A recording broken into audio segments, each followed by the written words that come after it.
नमस्कार, आप देख रहे हैं खबर चौराहा जयपुर। इरफान खान को गए 1 साल हो चुका है और इस मौके पर खास बातचीत करी उनकी पत्नी सुतपा सिद्दगर ने एक इंटरव्यू में। फिल्म अभिनेता इरफान खान की पहली बरसी है। 29 अप्रैल 2020 को इरफान ने दुनिया को अलविदा कह दिया था। आइए जानते हैं सुतपा सिद्दगर की जुबानी उनके पति इरफान खान की कहानी। इरफान से उनकी पहली मुलाकात एनएसडी के दिनों में ही हुई थी। उन्होंने काला बेल बॉटम पहन रखा था, मखमल की शर्ट थी और सुतपा और इरफान का दोनों का सिलेक्शन हो चुका था। सुतपा की दोस्ती 3rd ईयर के सीनियर्स से भी थी, जैसे कि सतीश कौशिक और बाकी लोगों से।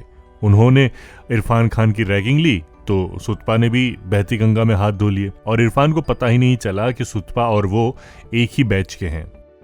सुतपा ने बताया कि एनएसडी को लेकर उनके मन में यही परसेप्शन था कि बड़ी सरकारी टाइप जगह है, वहां का सर्कुलेशन डिपार्टमेंट उन्हें बड़ा पसंद था। बहरहाल जब ओरिएंटेशन क्लासेस शुरू हुई तो इरफान मेरी बगल में आके बैठे। फिर म्यूजिक की क्लास में उन्हें सारंगा तेरी याद में गाते हुए देखा।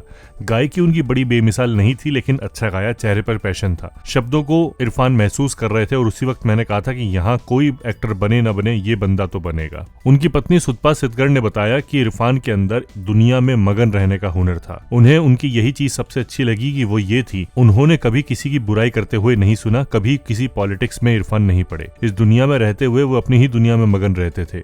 ये खासियत उन्हें एक बहुत बड़ा इंसान बनाती थी। सुतपा ने बताया कि उनकी दोस्ती लड़कियों से ज्यादा लड़कों में रहती थी और हर लड़का कोई ना कोई किसी न किसी की बुराई करता रहता था और मजे उठाता था, लेकिन इरफान में वो बात उन्होंने कभी नहीं पाई। इरफान की पत्नी सुतपा सिद्दगर ने बताया कि उन्हें कभी एक्टिंग करनी ही नहीं थी। उन्हें वो कॉम बड़ी नापसंद थी। एनएसडी के दिनों में दरअसल उनके भीतर एक भाव आ गया था कि आखिर इस दुनिया में इतना बनावटीपन क्यों है। इरफान ने बकायदा अपनी पत्नी को ये भी समझाया था कि उन्होंने ही दुनिया को सुधारने का ठेका नहीं ले रखा है। इरफान दरअसल बड़े प्रैक्टिकल इंसान थे। उन्हें हाल ही के सालों में एक फिल्म ऑफर हुई थी, वो बड़े बजट की फिल्म थी, पर इरफान ने ये कह के मना कर दिया कि इतने भारी भरकम बजट में मेरे साथ फिल्म मत बनाओ, अच्छा होगा तो अक्षय कुमार को ले लो।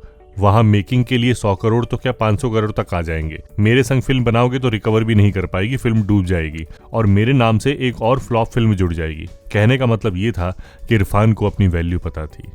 उनकी पत्नी बताती है कि इरफान में एक आदत ताउम्र रही, एनएसडी से लेकर फिल्मों में आने तक की। यहाँ तक कि जब हम मुंबई आ गए तब भी, वो जब स्टार बन गए तब भी उनके मुंह से मैंने कभी किसी की बैक बिचिंग नहीं सुनी। उनकी पत्नी को इतना तक सुनने को मिला कि इरफान और नवाजुद्दीन के बीच में ईगो क्लैशेस हैं, लेकिन हकीकत यह है कि उन्होंने कभी इरफान के सामने नवाब की बुराई करते उन्हें नहीं पाया। नवाब को वो बहुत मानते थे। जब सुजॉय घोष ने कहानी फिल्म के लिए इरफान से पूछा था कि नवाब कैसे रहेंगे, तो इरफान ने सुजॉय को झट से नवाब को साइन करने की और कास्ट करने की बात कह दी थी। इरफान खान 5 वक्त के नमाजी नहीं थे, लेकिन उनके अंदर आध्यात्म को लेकर बहुत गहरी रुचि थी। वो न सिर्फ इस्लाम बल्कि बाकी धर्मों के बारे में भी जानने की कोशिश करते थे। उनकी पत्नी बताती है कि ये देखकर बड़ी खुशी होती थी जब वो सुजीत सरकार से रामकृष्ण परमहंस के बारे में जानने की कोशिश करते थे। उन्हें रिचुअल से नफरत थी, लेकिन रिलीजन से बेपनाह मोहब्बत थी।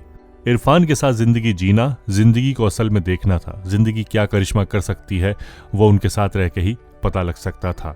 लेकिन आखिरी के दिनों में इरफान अपने साथ हो रहे ट्रीटमेंट से जरा नाराज थे। इरफान खान को लेकर हमारी रिपोर्ट आपको कैसी लगी? इरफान खान के लिए इस चैनल को सब्सक्राइब जरूर करें। वीडियो को लाइक और कमेंट करके हमें जरूर बताएं।